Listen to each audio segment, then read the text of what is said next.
স্বর্ণের বিকল্প হিসেবে ইমিটেশন ও গোল্ড প্লেটেড গহনাই এখন বেশি জনপ্রিয়। সরকারি সহায়তা পেলে গড়ে উঠতে পারে আলাদা শিল্প, বলছেন উদ্যোক্তারা। দুর্গাপূজাকে কেন্দ্র করে রাজধানীর শপিং মলগুলোতে বেড়েছে বেচাকেনা। দাম নিয়ে মিশ্র প্রতিক্রিয়া থাকলেও ভিড় কম থাকায় স্বাচ্ছন্দ্যে কেনাকাটা করছেন ক্রেতারা। অবৈধ সিটিং সার্ভিস সিন্ডিকেটের হাতে জিম্মি রাজধানীর বাস যাত্রীরা। নানা হয়রানির অভিযোগ। এ ধরনের সার্ভিসের অনুমোদন নেই বলছে বিআরটিএ। এবং সুন্দরবন ভ্রমণে আগাম বরাদ্দ বাতিল করেছে বিদেশি পর্যটকরা। আতঙ্কে কমে গেছে ভ্রমণ আগ্রহ। বিদেশি নাগরিক হত্যাই কারণ ধারণা কর্তৃপক্ষের।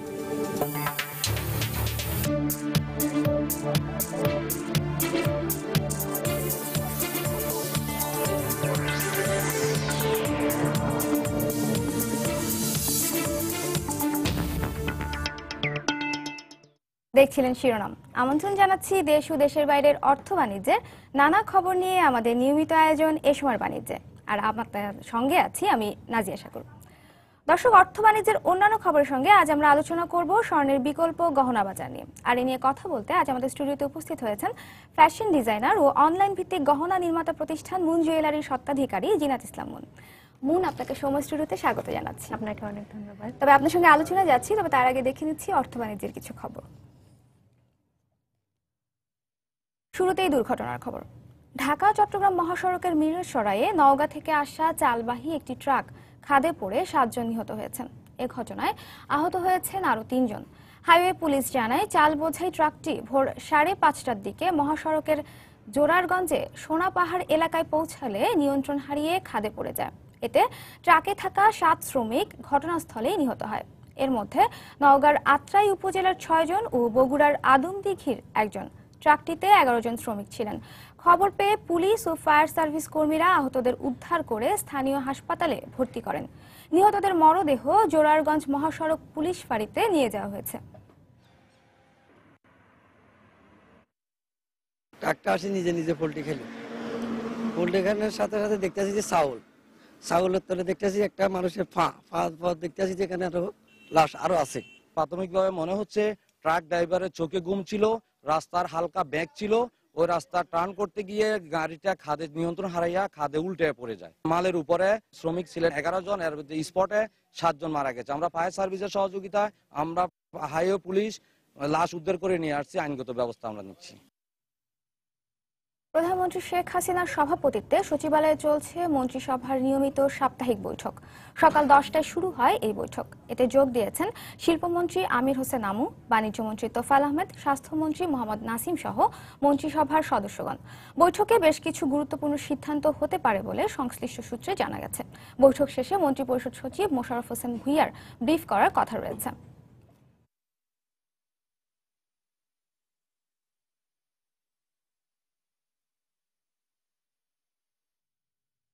অবৈধ সিটিং সার্ভিস সিন্ডিকেটের হাতে জিম্মি হয়ে পড়েছে রাজধানীর বাস যাত্রীরা। বেশি ভাড়া আদায়, হয়রানি সহ যাত্রীদের নানা অভিযোগ এই সার্ভিসের বিরুদ্ধে। সম্প্রতি বাস ভাড়া বাড়ানোর পর যাত্রীদের এই ভোগান্তি বেড়েছে কয়েক গুণ। বাংলাদেশ সড়ক পরিবহন কর্তৃপক্ষ বিআরটিএ বলছে, কোনো অনুমোদন ছাড়াই শুধু বাণিজ্যিক লক্ষ্যে কিছু অসাধু কোম্পানি এই সার্ভিস পরিচালনা করছে। শিগগিরই এর বিরুদ্ধে ব্যবস্থা নেওয়া হবে বলেও আশ্বাস তাদের। বিস্তারিত জানাচ্ছেন সজল দাস।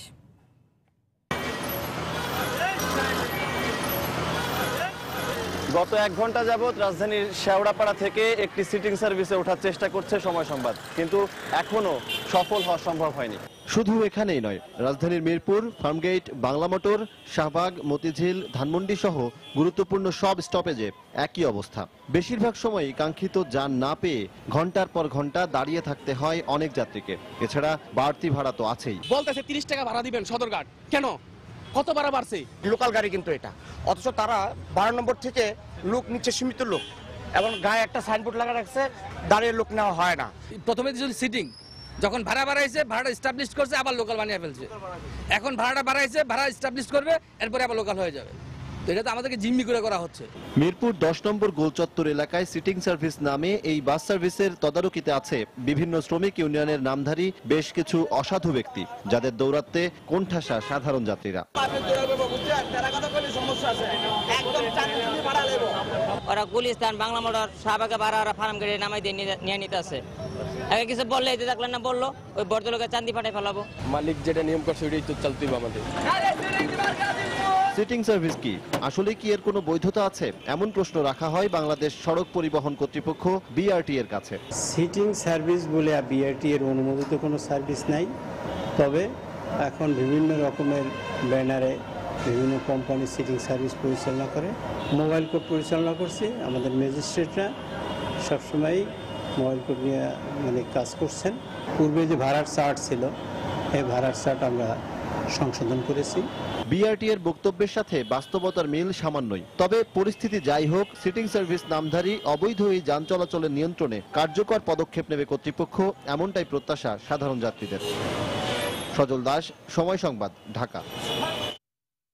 গেল কয়েক বছর ধরে বিশ্বব্যাপী স্বর্ণের দাম বেড়ে যাওয়ায় নারীরা ঝুঁকছেন অপেক্ষাকৃত কম দামি ইমিটেশন ও গোল্ড প্লেটেড গহনার দিকে।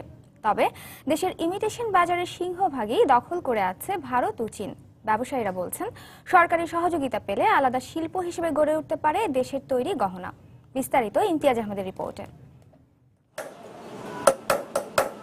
গহনা নারীর সৌন্দর্য বাড়িয়ে তুলতে চার জুড়ি নেই, তাই তো গহনা তৈরিতে মনোযোগ আর একাগ্রতার পাশাপাশি থাকে কারিগরের নৈপুণ্যের ছোঁয়া। পুরান ঢাকার এই কারখানাটিতে চলছে নানা ডিজাইনের গহনা তৈরির কাজ।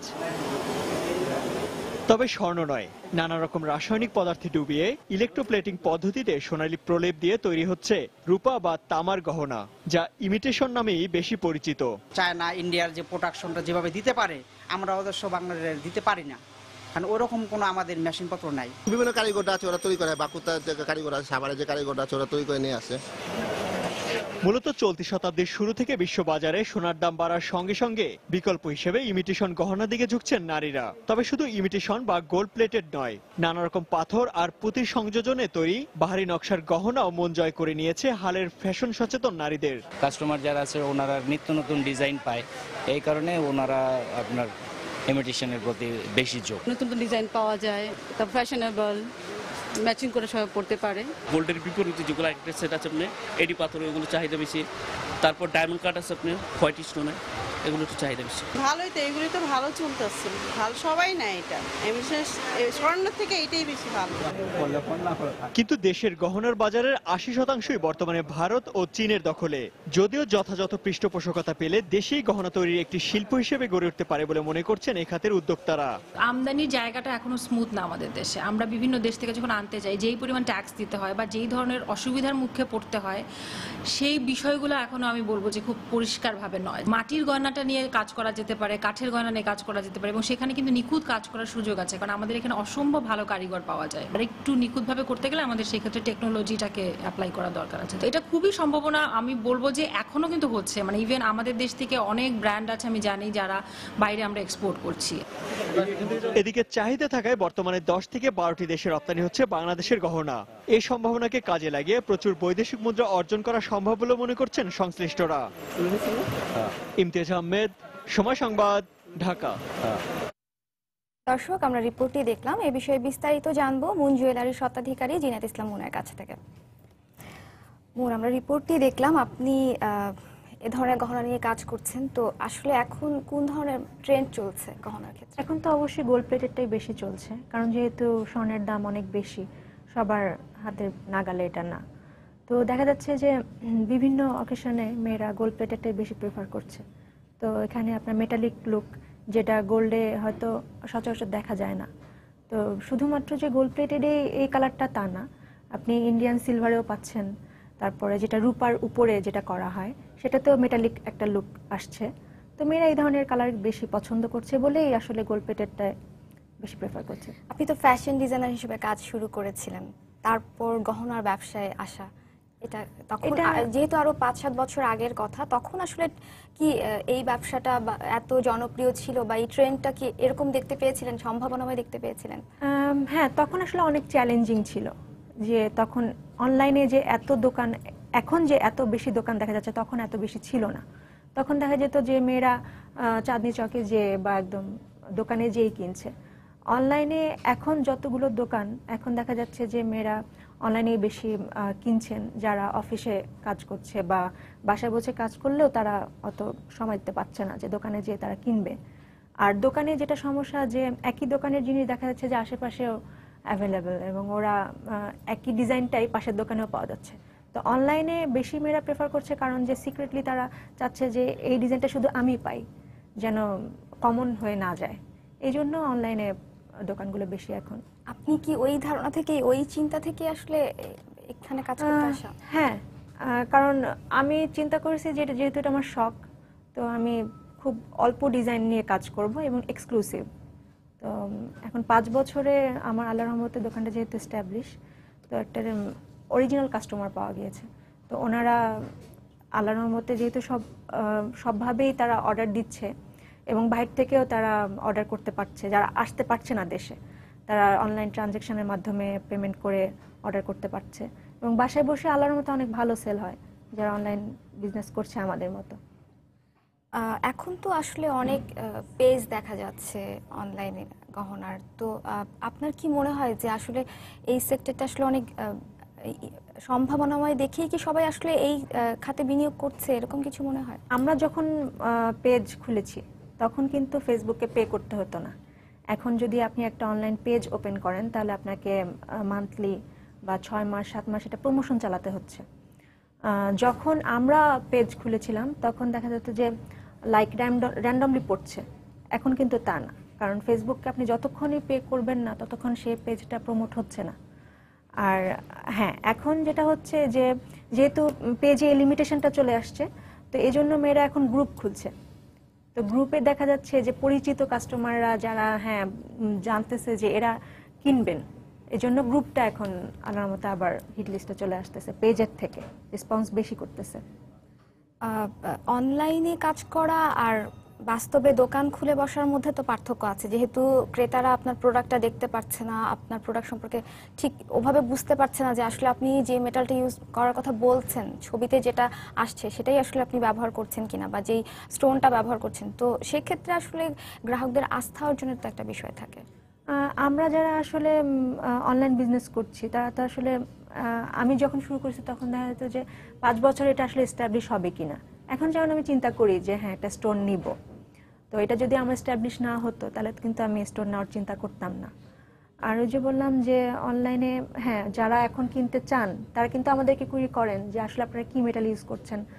একটা দোকানে আপনি দেখেন যে সার্ভিস চার্জের সাথে অন্যান্য অনেক কিছুই কিন্তু অ্যাড হচ্ছে, যার জন্য একটা প্রোডাক্টের সাথে ওই প্রাইসগুলো অ্যাড হয়ে যায়। তখন দেখা যেত যে আপনার যে কানের দুলগুলো আমরা অনলাইনে সেল করি, তো লিমিটেশন আছে, এখানে ধরেন 800 টাকা থেকে শুরু করে 1500-1600 টাকার মধ্যে আছে, কিন্তু আপনি যদি স্টোর থেকে কেনেন তাহলে কিন্তু আপনি এই প্রাইসে পাচ্ছেন না। ওই সার্ভিসিং চার্জ একটা, তারপরে আপনার কারিগরদের বা সেলারদের সব কিছু মিলেই দেখা যাচ্ছে যে একটু এক্সপেন্সিভ হয়ে যায়।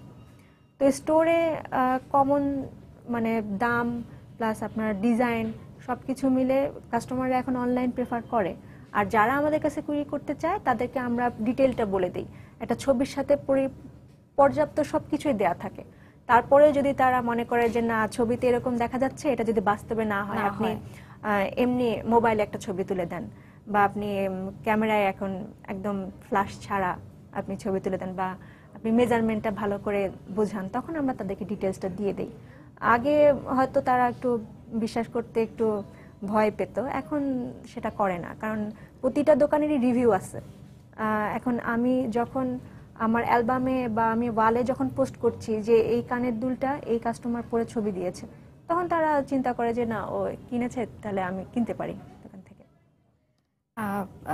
তাহলে তো সেক্ষেত্রে আসলে মানে এই ক্ষেত্রে আমার মনে হয় যে ক্রেতাদের বিশ্বাস অর্জন করাটাই হচ্ছে অনেক বড় ব্যাপার অনলাইনে প্রোডাক্ট সেল করার ক্ষেত্রে। আপনারা যখন কাজ শুরু করেছেন বা আপনাদের সঙ্গে, মানে আসলে এটাকে কিভাবে আরো শিল্প হিসেবে বিস্তৃত করা যায় বলে আপনারা মনে করেন? আমাদের তো আসলে গোল্ড প্লেটেডের, আপনি যাদের সাথে কাজ করছেন, যাদেরকে দিয়ে কাজ করিয়ে নিচ্ছেন, তারাও তো এর সাথে জড়িত, বা সেক্ষেত্রে একটা কর্মসংস্থানের সৃষ্টি হচ্ছে। তারা কিন্তু খুব দক্ষতা না, কারণ তাদেরও একটা বাধ্যবাধকতা আছে, কারণ আমাদের দেশে মেশিন মেড জুয়েলারি তৈরি হয় না। গোল্ড প্লেটেড বেসিক্যালি 2 ধরনের হয়, একটা হচ্ছে আপনার ইন্ডিয়ান গোল্ড প্লেটেড, যেটা মেশিন মেড, সেটা কিন্তু আপনি ভাঙতে পারবেন না। ওটা আপনার রিচেঞ্জ হবে না, আপনি ওটা স্টোন পড়ে গেলে আপনি কোনো এক্সট্রা সার্ভিস পাচ্ছেন না, যেহেতু এটা সরাসরি ইন্ডিয়া থেকে আসছে। এবং হ্যাঁ, ওটা অনেক লং লাস্ট করে, কিন্তু ওটা এক্সপেন্সিভ। আর বাংলাদেশে যেটা তৈরি হচ্ছে সেটা কিন্তু আমাদের কারিগররা হাতে বানাচ্ছে, যে স্বর্ণের কারিগর যেরকম, এটা দাম কম, 3 বছর 4 বছর পর একটু কালার চলে গেলেও আপনি সার্ভিস পাচ্ছেন, স্টোন পড়ে গেলেও সেটা আপনি সার্ভিস পাচ্ছেন। কিন্তু ইন্ডিয়ান জুয়েলারি যত ভালো আপনার কোয়ালিটি বা যত সুন্দর ফিনিশিং, সেটা কিন্তু হচ্ছে না আমাদের দেশে। তো এই ক্ষেত্রে অবশ্যই প্রশিক্ষণের একটা ব্যাপার, প্রযুক্তিরও কি একটা ঘাটতি অবশ্যই আছে? হ্যাঁ, তা তো অবশ্যই আছে, কারণ মেশিন নাই আমাদের দেশে, ভালো ফিনিশিং হচ্ছে না। সেটা কি আনা যায় না বাইরে থেকে? অবশ্যই আনা যায়, এটা অনেক এক্সপেন্সিভ এখন। খুব বড় মানে যারা, আমরা যদি চিন্তা করি যে ইনভেস্ট করব, তাহলে তো অনেক বড় একটা অ্যামাউন্ট এখানে ইনভেস্ট করার একটা কথা চলে আসে, যেহেতু এখনো কেউ আনেন নাই, যেটা চলবে কিনা বা এই মেশিনগুলো চালানোর জন্য একটু বাজার যাচাই করে তারপর চিন্তাটা করতে হচ্ছে। মুন, আপনার সঙ্গে আরো আলোচনা করবো, একটা বিরতি নিয়ে আসতে হচ্ছে। দর্শক, স্বর্ণের বিকল্প গহনার বাজার নিয়ে আলোচনা করছিলাম মুন জুয়েলার্সের স্বত্বাধিকারী জিনাত। মুন, আমরা কথা বলছিলাম ভারত থেকে আসা গহনা, সেটা আমাদের দেশে তৈরি গহনার চেয়ে তাদের মান ভালো। তো সেক্ষেত্রে তো তাহলে সেজন্য তো তারা আসলে মানে তাদের গহনা জনপ্রিয় হচ্ছে আমাদের দেশে। তো সেক্ষেত্রে কি মনে হয় না আপনার কাছে যে আমরা আসলে ওদের কারণে বাজার হারাচ্ছি? অবশ্যই বাজার হারাচ্ছি, কারণ বাংলাদেশের মানুষ তো আসলে বাংলাদেশি নাটক কম দেখে স্টার প্লাস বেশি দেখে। তো ওখানে কে কি পড়ছে, তো দেখা যায় আমার কাস্টমাররা মাঝে মাঝে ওখান থেকে ছবি নিয়ে আমাকে ইনবক্স করে যে আপনি এই সিরিয়ালটা দেখেন, এখানে আপনার আজকে এই জুয়েলারিটা পড়েছে, আমাকে এটা বানিয়ে দিবেন। তো হ্যাঁ, এখান থেকে কিন্তু আপনার একটা জিনিস সাশ্রয়ী, কারণ তারা ওই সেটটা কিনছে না, ওটা ছবি দিয়ে তারা আমার কাছ থেকে কিনে নিচ্ছে। তো ওখানে দামটা একটু কম পড়ছে। সবাই আবার তাদের সময় নেই, এখন দেখা যাচ্ছে যে তারা কালকে তাদের বিয়ের প্রোগ্রাম আছে, তখন তারা ইন্ডিয়ান জুয়েলারিটাই কিনছে। ইন্ডিয়ান জুয়েলারি আসলে বেসিক্যালি ওই যে বললাম অনেক বেশি টেকসই, ওদের ভ্যারিয়েশনটা এরকম যে ইলেকট্রোপ্লেটটা অনেক ভালো। একই জুয়েলারিতে দেখা যাচ্ছে যে তারা হোয়াইট গোল্ড প্লেটেড করছে, আবার মিনাও করছে, আবার ইলেকট্রোপ্লেট গোল্ডেনটাও করছে। তো ভ্যারিয়েশন আছে, এই জন্য ওরা ওটাতে বেশি প্রাধান্য দিচ্ছে। তবে এখনকার মেয়েরা কিন্তু শুধু গোল্ড প্লেটেড বা ইমিটেশন গহনাই না, তারা আসলে কাঠ বা বিভিন্ন ধরনের স্টোনের গহনাও পছন্দ করছে। হ্যাঁ, এটা তারা করছে, কারণ এটা সবাই না, এটা একটা সংখ্যা করছে যারা স্টুডেন্ট, যারা এফোর্ড করতে পারছে না। কিন্তু যারা ধরেন 30-এর পরে বা যারা গুলশানের দিকে আছে, যারা ভার্সিটির দিকে আছে, তারা কিন্তু আবার এই কাঠ, গয়না, মাটি এই ধরনেরটাই বেশি প্রেফার করছে।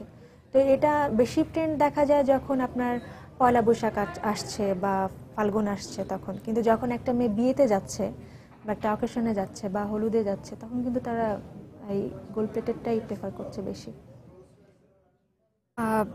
আরেকটি বিষয় জানতে চাই, অনলাইনে কাজ করছেন, অনলাইনে কাজ করার তো যেমন সুবিধা আছে, ক্রেতাদের খুব কাছাকাছি যাওয়া যায়, তেমনি কিছু অসুবিধাও আছে। এখন যেহেতু অনেক প্রতিষ্ঠানই কাজ করছে, অনেক উদ্যোক্তাই অনলাইন উদ্যোক্তা হিসেবে নিজের জায়গা করে নিয়েছে, তো প্রতিযোগিতাটা কেমন আর সমস্যা কি হচ্ছে?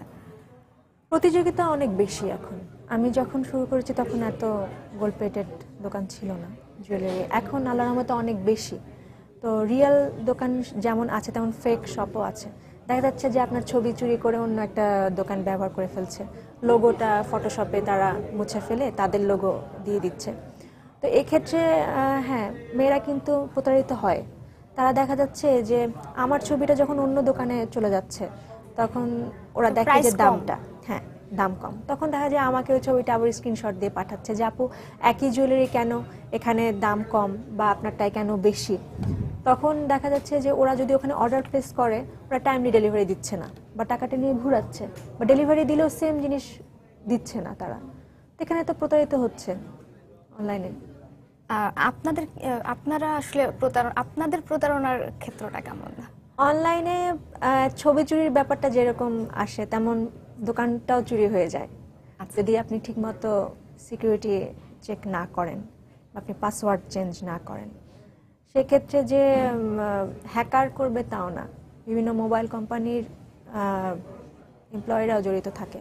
তারা দেখা যাচ্ছে যে যদি আপনার ওখানে মোবাইল নাম্বারটা দিয়ে যদি আপনি ওখানে পাসওয়ার্ডে সংযুক্ত রাখেন, তাহলে তারা ওটা কন্টিনিউয়াস টাইপ করে আপনার অ্যাকাউন্ট বা আপনার দোকান কিন্তু হ্যাক করে ফেলতে পারে। তো এক্ষেত্রে আপনাদের মোবাইল নাম্বার দিয়ে রাখা উচিত হবে না। এখানে আপনার মেইল আইডি, ইমেল আইডি এগুলো ইউজ করাই ভালো। মানে এখানেও সাইবার ক্রাইম হচ্ছে? হ্যাঁ, সাইবার ক্রাইম তো এখন হচ্ছে। আপনার যখনই একটা দোকান আল্লাহর রহমতে প্রতিষ্ঠিত হয়ে যাবে, যখনই 10-20 হাজার লাইক হয়ে যাবে, শুধু সেটা না, আপনার রিভিউ যখন ভালো হবে, একটা দোকান যখন চলবে, তখন কিন্তু আপনি টার্গেট হবেন। তারা ফোনে হুমকি দিবে, তারা আপনাকে বলবে যে বন্ধ করে ফেলেন দোকান, অথবা আপনি এটা কন্টিনিউ করতে পারবেন না। তো এক্ষেত্রে তো আসলে আমরা আগে সতর্ক ছিলাম না। এখন যেহেতু দোকান চুরি হচ্ছে, তো এক্ষেত্রে অবশ্যই সিকিউরিটি চেক করা উচিত। এটা তো শুনলাম যে প্রতিযোগিতার কথা এবং একই ক্ষেত্রে কাজ করে বিভিন্ন প্রতিদ্বন্দ্বিতার কথা শুনলাম, কিন্তু হচ্ছে আপনাদের কি কোনো প্ল্যাটফর্ম আছে সবাই যারা কাজ করছেন গহনা নিয়ে অনলাইনে? প্ল্যাটফর্ম, হ্যাঁ, আমাদের যেহেতু দোকান নেই, তো আমরা প্রদর্শনীর ব্যবস্থা করি। এখানে বিভিন্ন হোটেলে আপনার ওয়েস্ট ইন্ড থেকে শুরু করে ওয়াশিংটন হোটেল, তারপর ড্রিক গ্যালারিগুলো, এখানে আপনি প্রদর্শনী করতে পারছেন। আর এই ক্ষেত্রে আপনার এটাও একটা কিন্তু প্ল্যাটফর্ম।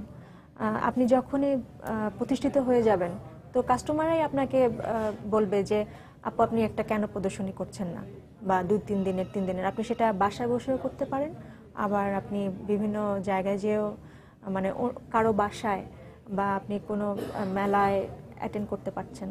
এটা একটা ভালো প্ল্যাটফর্ম। না, নিজেদের মধ্যে বোঝাপড়া থাকাটা যেহেতু জরুরি এই ক্ষেত্রে কাজ করতে, যে তাহলে হয়তোবা এই ধরনের মানে ক্রাইমগুলো হয়তোবা হয় না। হ্যাঁ, অবশ্যই। এখানে আমার দোকানও কিন্তু হ্যাক হয়ে গিয়েছিল। এটা একটা সাইবার ক্রাইমে, এবং এটা কেস চলছে।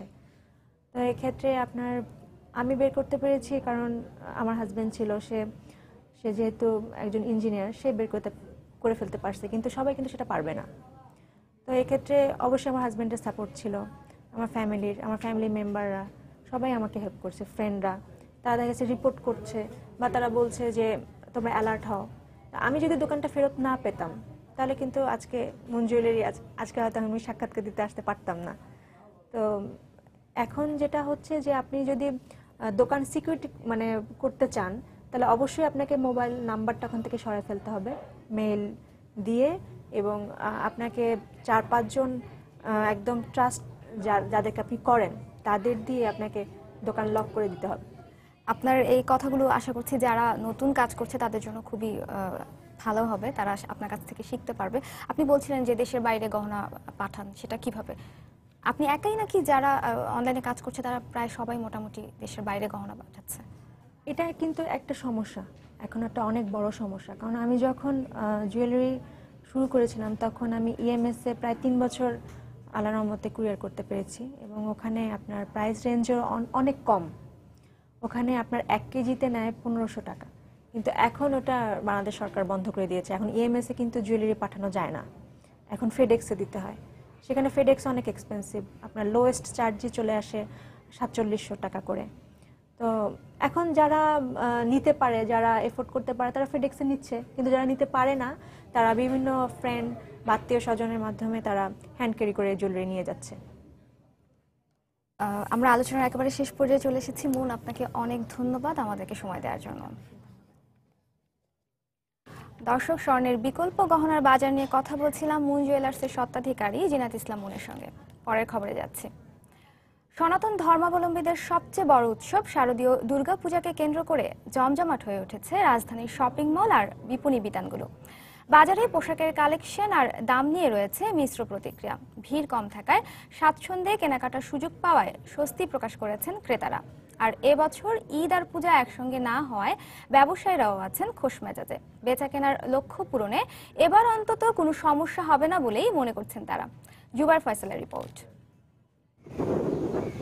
সাদা মেঘের ভেলা আর শরতের কাশফুলের স্নিগ্ধতার আমেজ নিয়ে আসছে শারদীয় দুর্গাপূজা।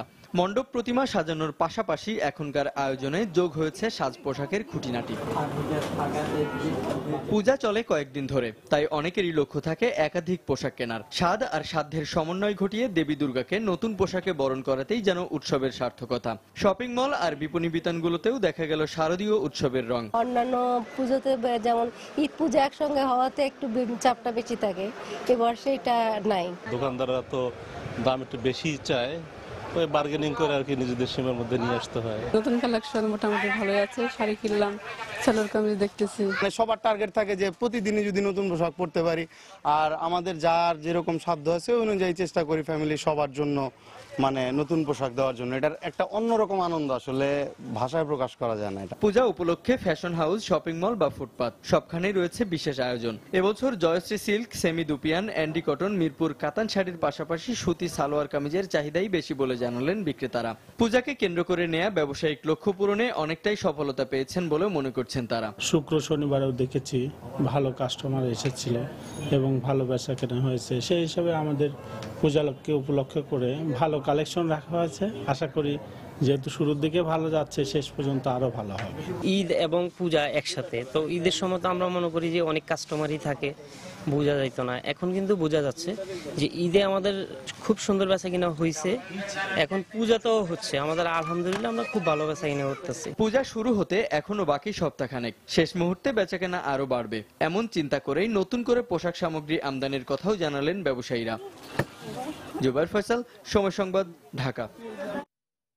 সুন্দরবন ভ্রমণের জন্য আগাম বরাদ্দ বাতিল করেছেন বিদেশি পর্যটকরা, এমনটাই জানিয়েছে খুলনার কয়েকটি পর্যটন ব্যবস্থাপনা প্রতিষ্ঠান। তাদের ধারণা, দুজন বিদেশি নাগরিক খুনের ঘটনার পরিপ্রেক্ষিতেই হয়তো আতঙ্কিত হয়ে তারা ভ্রমণে আগ্রহ হারাচ্ছেন। অবশ্য পুলিশ বলছে বিদেশিদের নিরাপত্তা ব্যবস্থা নিশ্চিত করা হয়েছে। আরো জানাচ্ছেন তরিকুল ইসলাম। পরিসংখ্যান অনুযায়ী সুন্দরবনে প্রতি বছর ভ্রমণে আসেন ৫ থেকে ৬,০০০ বিদেশি পর্যটক। এসব পর্যটকরা খুলনার বিভিন্ন পর্যটন প্রতিষ্ঠানের মাধ্যমে খুলনা ও মোংলা হয়ে সুন্দরবন ভ্রমণে যান। পর্যটন প্রতিষ্ঠানগুলোর সংশ্লিষ্টরা বলছেন, নিরাপত্তাজনিত কারণ দেখিয়ে গত কয়েকদিন যাবৎ একের পর এক সুন্দরবনের আগাম সফর বাতিল করছে বিদেশি পর্যটকরা।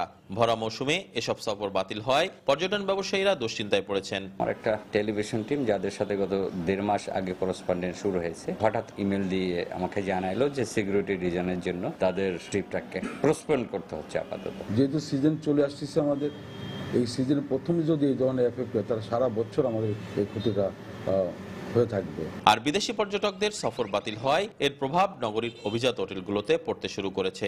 বিভিন্ন বিজনেসে তারা আসেন, এখানে বিভিন্ন ইনভেস্টর তারা আসেন, টুরিস্ট আসেন। এবছর আমাদের অনেক বুকিং ছিল, বিশেষ করে ফরেনার সুন্দরবনে যাওয়ার ব্যাপার বা খুলনাতে অনেক কিছু থাকার ব্যাপার, কিন্তু টোটাল জিনিসটা সব ক্যান্সেল। যারা ছিল এরা খুব দ্রুত তড়িঘড়ি করে শিডিউল চেঞ্জ করে রিশিডিউল করে তারা অলরেডি চলে গেছে, আর যেই কয়জন এখন বর্তমানে আছে তারা চেক আউট হয়ে চলে যাবে। এ বিষয়ে অবশ্য বন বিভাগ এবং পুলিশ প্রশাসন বলছে, বিদেশি পর্যটকদের নিরাপত্তার জন্য সব টুরিস্ট আসে তার পূর্ণ নিরাপত্তা আমরা দিচ্ছি বা দিয়ে যাব। এক্ষেত্রে আমরা আশঙ্কা করার মতো তেমন কিছু দেখছি না। আমরা পর্যাপ্ত নিরাপত্তা ব্যবস্থা খুলনা মহানগর পুলিশের পক্ষ থেকে রাখছি এবং রাখবো। বিশেষ টহল বাহিনীর মাধ্যমে বিদেশি পর্যটকদের আমরা ভিতরে নেওয়ার ব্যবস্থা করব এবং ইনশাল্লাহ বাইরের কোনো অসুবিধা হবে না। খুলনা মেট্রোপলিটন পুলিশের হিসাব অনুযায়ী খুলনা মহানগরীতে বর্তমানে 2 শতাধিক বিদেশি নাগরিক অবস্থান করছেন। তরিকুল ইসলাম, সময় সংবাদ, খুলনা। চীনের জিনজুন কোম্পানির সঙ্গে $250 কোটি সমঝোতা চুক্তি করতে যাচ্ছে বাংলাদেশ অর্থনৈতিক অঞ্চল কর্তৃপক্ষ বেজা। রোববার বিডিবিএল ভবনে বেজার সম্মেলন কক্ষে প্রতিষ্ঠান দুটির মধ্যে এ বিষয়ে সমঝোতা হয়। চীনা কোম্পানির সক্ষমতা বিবেচনা ও যাচাই বাছাই শেষে চুক্তিটি সম্পন্ন হবে বলে জানিয়েছেন বেজার নির্বাহী চেয়ারম্যান পবন চৌধুরী। এ প্রকল্পের আওতায় মিরসরাই অর্থনৈতিক অঞ্চলে 1300 মেগাওয়াট বিদ্যুৎ কেন্দ্র নির্মাণ করা হবে। এতে অর্থনৈতিক অঞ্চলে বিদ্যুৎ নিশ্চিত করার পাশাপাশি জাতীয় গ্রিডে সরবরাহ করতে সহায়ক হবে। এছাড়া অর্থনৈতিক অঞ্চলগুলোতে পানি সরবরাহ নিশ্চিত করতে জনস্বাস্থ্য প্রকৌশল অধিদপ্তরের সঙ্গে একটি চুক্তি করেছে বেজা।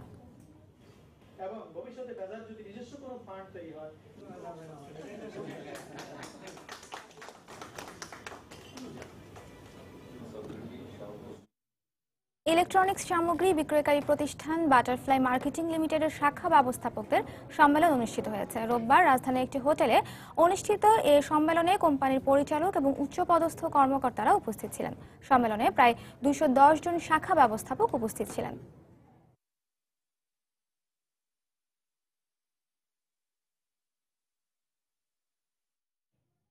পূবালী ব্যাংকের সিলেট অঞ্চলের দ্বিতীয় শাখা ব্যবস্থাপক সম্মেলন 2015 অনুষ্ঠিত হয়েছে। হোটেল নির্ভানা ইনে অনুষ্ঠিত এ সম্মেলনে প্রধান অতিথি হিসেবে উপস্থিত ছিলেন ব্যাংকের চেয়ারম্যান হাফিজ আহমেদ মজুমদার। এছাড়াও ব্যাংকের ঊর্ধ্বতন কর্মকর্তারা উপস্থিত ছিলেন।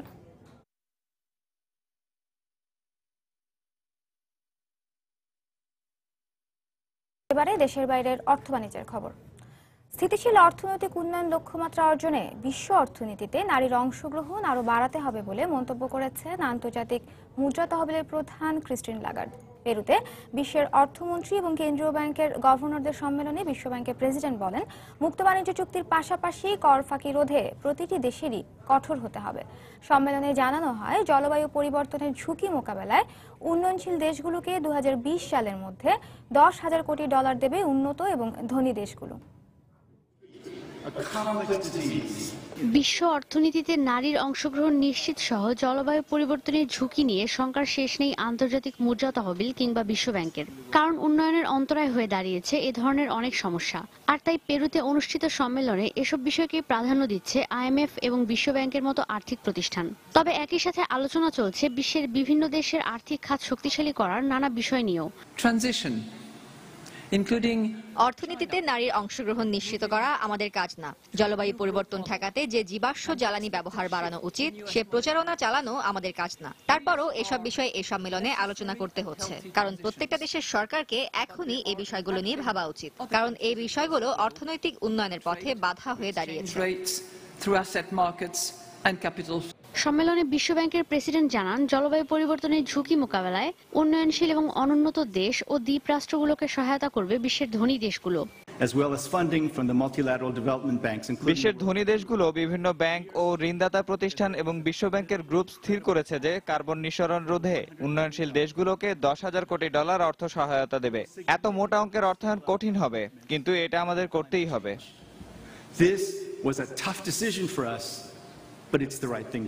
এদিকে organisation for economic cooperation OECD বলছে, বহুজাতিক প্রতিষ্ঠানগুলো যেন কর ফাঁকি দিতে না পারে সেজন্য BEPS নামের এমন একটি পদ্ধতি চালু করা হচ্ছে, যেখানে G20ভুক্ত দেশগুলোতে গুগল কিংবা স্টারবাকসের মতো প্রতিষ্ঠানকে অতিরিক্ত কর দিতে হবে না। তবে রাজস্ব আয় 75 কোটি ইউরো হলে বহুজাতিক প্রতিষ্ঠানগুলোকে নির্দিষ্ট পরিমাণে কর দিতে হবে।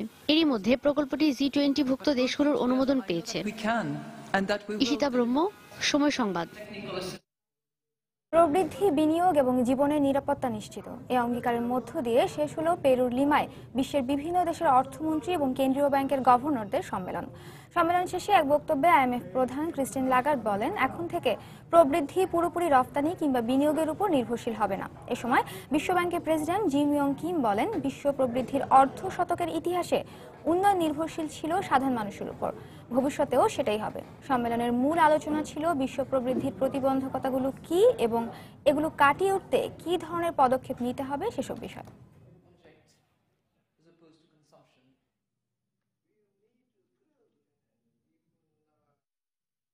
অভিবাসী সমস্যাকে গোটা ইউরোপের সমস্যা হিসেবে চিহ্নিত করে এটি মোকাবেলায় সমন্বিত হয়ে কাজ করার আহ্বান জানিয়েছেন জাতিসংঘের অভিবাসী বিষয়ক সংস্থা UNHCR এর শরণার্থী বিষয়ক মহাসচিব অ্যান্টোনিও গুতেরেস। রোববার গ্রিসের লেসবস উপকূলের একটি শরণার্থী শিবির পরিদর্শনে এসে তিনি ইউরোপীয় নেতাদের এ আহ্বান জানান। এ সময় তিনি অভিবাসীদের আশ্রয় দেয়ায় লেসবসের মেয়রের ভূয়সী প্রশংসা করেন। এছাড়া সংকট সমাধানের ভার গুটি কয়েক দেশের উপর চাপিয়ে দিলে একসময় তা ইউরোপের সামগ্রিক অর্থনীতির উপর প্রভাব ফেলবে বলেও তিনি আশঙ্কা প্রকাশ করেন। এবছর গ্রিস সীমান্ত দিয়ে 4.25 লাখেরও বেশি অভিবাসী ইউরোপে পাড়ি জমিয়েছে বলে জানা গেছে। প্রতিকূল আবহাওয়ার কারণে সাম্প্রতিক সময়ে অভিবাসীদের প্রবেশের হার কিছুটা কমে এলেও সামনে তা আগের অবস্থায় ফিরে যাবে বলে জানায় কর্তৃপক্ষ।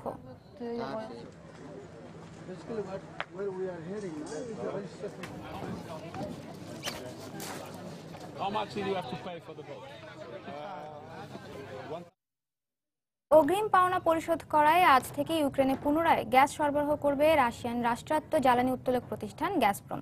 সম্প্রতি ইউক্রেনের প্রতিষ্ঠান নাফটোগ্যাস 2 বিলিয়ন কিউবিক মিটার গ্যাস সরবরাহের জন্য রুশ প্রতিষ্ঠান গ্যাসপ্রমকে অনুরোধ জানিয়েছে, যার বিনিময়ে প্রতিষ্ঠানটিকে $50 কোটি পরিশোধ করতে হবে। আর প্রতি 1000 কিউবিক মিটারে ইউক্রেনকে গুনতে হবে $232 করে, যা আগে ছিল $252। আর এই অর্থ পরিশোধে দেশটিকে সহায়তা করবে ইউরোপীয় ইউনিয়ন। ইউক্রেনের 15.7 বিলিয়ন কিউবিক মিটার গ্যাস মজুদ আছে, কিন্তু আসন্ন শীতে তাদের দরকার 19 billion cubic metre gas. Hoping the same can be said for the gas supply.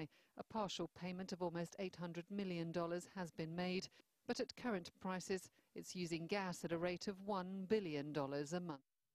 ব্রাজিলে বৈদেশিক মুদ্রার রিজার্ভ বাড়াতে কাজ করছে দেশটির কেন্দ্রীয় ব্যাংক। পাশাপাশি মুদ্রা রিয়েলের মূল্য সংকোচন নিয়ন্ত্রণ এবং মুদ্রা বাজার অস্থিরতা দূর করতেও সচেষ্ট লাতিন আমেরিকার বৃহত্তম অর্থনীতির এদেশের কেন্দ্রীয় ব্যাংক। সম্প্রতি এক বক্তব্যে এমনটাই জানিয়েছেন ব্রাজিলের কেন্দ্রীয় ব্যাংকের প্রধান আলেকজান্দ্রে টম্বিনি। এ সময় তিনি আরও বলেন, মূল্য সংকোচন এড়াতে যে কোনো ধরনের চ্যালেঞ্জিং মুদ্রানীতি গ্রহণে প্রস্তুত তারা।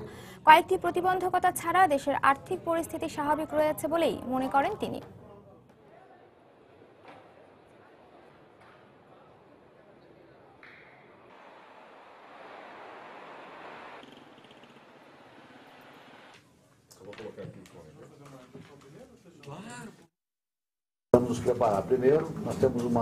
তারল্য সংকট এড়াতে আমাদের $37,200 কোটি রিজার্ভ রয়েছে, তাই সুদের হার বাড়িয়ে বাজার অস্থিতিশীল করার কোনো প্রয়োজন নেই। কিছু কিছু ক্ষেত্রে এখনো অস্থিরতা আছে, তাই কেন্দ্রীয় ব্যাংক কর্তৃপক্ষ সব ধরনের পরিস্থিতি মোকাবেলায় প্রস্তুত আছে। দর্শক, এবারে জানিয়ে দেব ঢাকা স্টক এক্সচেঞ্জের লেনদেন পরিস্থিতি। আমরা চলে যাচ্ছি ডিএসই ওয়েবসাইট dscbd.org-তে। গতকালের ধারাবাহিকতা ছিল সূচকের পতনের মধ্য দিয়ে লেনদেন চলেছে, কিন্তু আজ সে সংকট কাটিয়ে উঠেছে ডিএসই। দেখা যাচ্ছে যে সকাল থেকেই সূচকের চাঙা ভাবের মধ্য দিয়ে লেনদেন চলছে ডিএসইতে। এই মুহূর্তে ডিএসইএক্স সাধারণ সূচক 32 পয়েন্ট বেড়ে রয়েছে 4760 পয়েন্টে।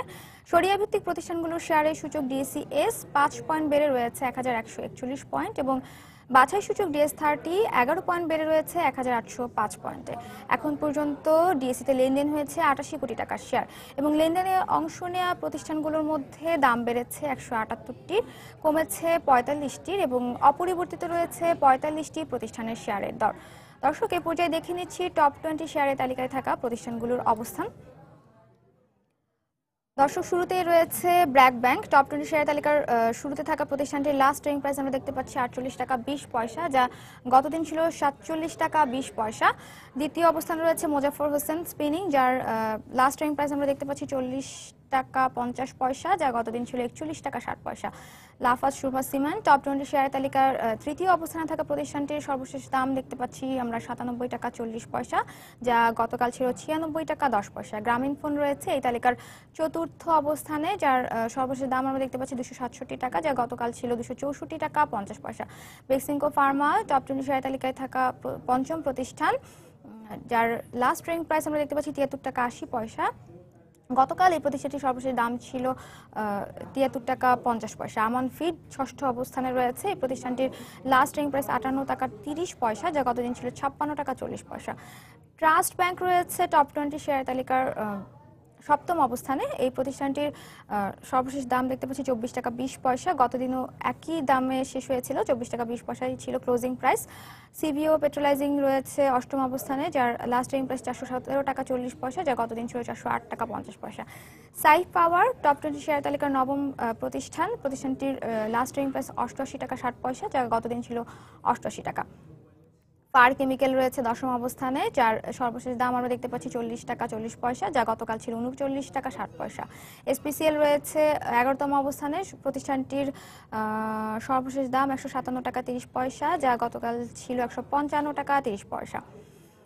টপ 20 শেয়ার তালিকার 12তম প্রতিষ্ঠান হচ্ছে সিটি ব্যাংক। সিটি ব্যাংকের লাস্ট ট্রেডিং প্রাইস 20 টাকা 30 পয়সা, যা গতদিন ছিল 20 টাকা 20 পয়সা। United Power Generation and Distribution 13তম প্রতিষ্ঠান, যার সর্বশেষ দাম 135 টাকা 90 পয়সা। ইউনাইটেড কমার্শিয়াল ব্যাংক রয়েছে টপ 20 শেয়ার তালিকার 14তম অবস্থানে, যার সর্বশেষ দাম 22 টাকা 40 পয়সা, গতকালও এই দামেই শেষ হয়েছিল প্রতিষ্ঠানটির লেনদেন। আলহাজ টেক্সটাইল রয়েছে 15তম অবস্থানে। আলহাজ টেক্সটাইলের সর্বশেষ দাম 112 টাকা। যা গতকাল ছিল 109 টাকা 70 পয়সা। বেক্সিমকো রয়েছে টপ 20 শেয়ার তালিকার 16তম অবস্থানে, যার সর্বশেষ দাম 30 টাকা 10 পয়সা, যা গতদিন ছিল 29 টাকা 80 পয়সা। দর্শক, টপ 20 শেয়ার তালিকার 17তম অবস্থানে থাকা প্রতিষ্ঠান হচ্ছে যমুনা ব্যাংক। যমুনা ব্যাংকের সর্বশেষ দাম আমরা দেখতে পাচ্ছি 11 টাকা 80 পয়সা, 11 টাকা 80 পয়সা, যা গতদিন ছিল 11 টাকা 50 পয়সা। বিএসআরএম স্টিল রয়েছে 18তম অবস্থানে। বিএসআরএম স্টিলের সর্বশেষ দাম দেখতে পাচ্ছি 89 টাকা, যা গতদিন ছিল 88 টাকা 80 পয়সা। টপ 20 শেয়ার তালিকার 19তম অবস্থানে থাকা প্রতিষ্ঠানটি হচ্ছে ইমার্ল্ড অয়েল। ইমার্ল্ড অয়েলের সর্বশেষ দাম 50 টাকা 30 পয়সা, যা গতদিন ছিল 50 টাকা 10 পয়সা। BSRM limited BSRM limited top 20 share তালিকার সর্বশেষ প্রতিষ্ঠানটি রয়েছে 20তম অবস্থানে, যার লাস্ট ট্রেডিং প্রাইস আমরা দেখতে পাচ্ছি 126 টাকা 20 পয়সা, যা গতদিন ছিল 125 টাকা 50 পয়সা। দর্শক, DS30 তালিকায় থাকা প্রতিষ্ঠানগুলোর অবস্থান একটু দেখে নিচ্ছি। শুরুতেই রয়েছে এসিআই। DS30-র শুরুতে থাকা প্রতিষ্ঠানটির লাস্ট ট্রেডিং প্রাইস আমরা দেখতে পাচ্ছি 563 টাকা 50 পয়সা, যা গতদিন ছিল 560 টাকা 40 পয়সা। আফতাব অটো রয়েছে DS30-র দ্বিতীয় অবস্থানে, যার লাস্ট ট্রেডিং প্রাইস 57 টাকা 30 পয়সা, যা গতদিন ছিল 56 টাকা 90 পয়সা। DS30-র তৃতীয় অবস্থানে থাকা প্রতিষ্ঠানটি হচ্ছে বিএটিবিসি। চতুর্থ অবস্থানে থাকা প্রতিষ্ঠান বেক্সিমকো। বেক্সিমকোর লাস্ট ট্রেডিং প্রাইস 29 টাকা 80 পয়সা। ব্র্যাক ব্যাংক রয়েছে DS30-র পঞ্চম অবস্থানে। ব্র্যাক ব্যাংকের লাস্ট ট্রেডিং প্রাইস আমরা দেখতে পাচ্ছি 49 টাকা 30 পয়সা, যা গতদিন ছিল 47 টাকা 20 পয়সা। Bangladesh Submarine Cable Company top DS30-র ষষ্ঠ প্রতিষ্ঠান, যার সর্বশেষ দাম আমরা দেখতে পাচ্ছি 103 টাকা 30 পয়সা, যা গতদিন ছিল 102 টাকা 20 পয়সা।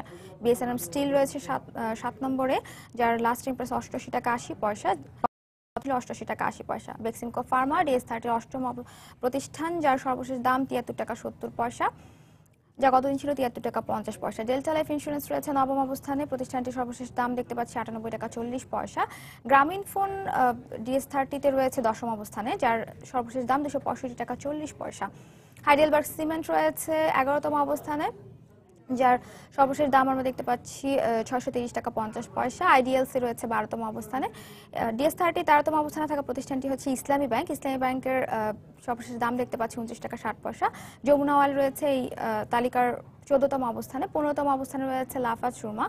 মেঘনা পেট্রোলিয়াম রয়েছে 16তম অবস্থানে। ন্যাশনাল ব্যাংক রয়েছে DS30 17তম অবস্থানে, যার সর্বশেষ দাম দেখতে পাচ্ছি 10 টাকা 20 পয়সা। অলিম্পিক রয়েছে 18তম অবস্থানে। অলিম্পিকের সর্বশেষ দাম 310 টাকা 90 পয়সা, যা গতদিন ছিল 315 টাকা। অরিয়েন্ট ফার্মা রয়েছে DS30-র 19তম অবস্থানে। এই প্রতিষ্ঠানটির সর্বশেষ দাম 36 টাকা 70 পয়সা। পদ্মা ওয়েল DS30-র 20তম অবস্থানে থাকা প্রতিষ্ঠান, যার সর্বশেষ দাম আমরা দেখতে পাচ্ছি 231 টাকা 60 পয়সা, যা গতদিন ছিল 227 টাকা 90 পয়সা। দর্শক, এই ছিল আমার কাছে থাকা ডিএসসির সর্বশেষ খবর। আবারও জানিয়ে দিচ্ছি এই সময় বাণিজ্যের শিরোনামগুলো। স্বর্ণের বিকল্প হিসেবে ইমিটেশন ও গোল্ড প্লেটেড গহনাই এখন বেশি জনপ্রিয়। সরকারি সহায়তা পেলে গড়ে উঠতে পারে আলাদা শিল্প, বলছেন উদ্যোক্তারা। দুর্গাপূজাকে কেন্দ্র করে রাজধানীর শপিং মলগুলোতে বেড়েছে বেচাকেনা। দাম নিয়ে মিশ্র প্রতিক্রিয়া থাকলেও ভিড় কম থাকায় স্বাচ্ছন্দ্যে কেনাকাটা করছেন ক্রেতারা। অবৈধ সিটিং সার্ভিস সিন্ডিকেটের হাতে জিম্মি রাজধানীর বাস যাত্রীরা। নানা হয়রানির অভিযোগ। এ ধরনের সার্ভিসের অনুমোদন নেই বলছে বিআরটিএ। এবং সুন্দরবন ভ্রমণে আগাম বরাদ্দ বাতিল করেছে বিদেশি পর্যটকরা। আতঙ্কে কমে গেছে ভ্রমণ আগ্রহ।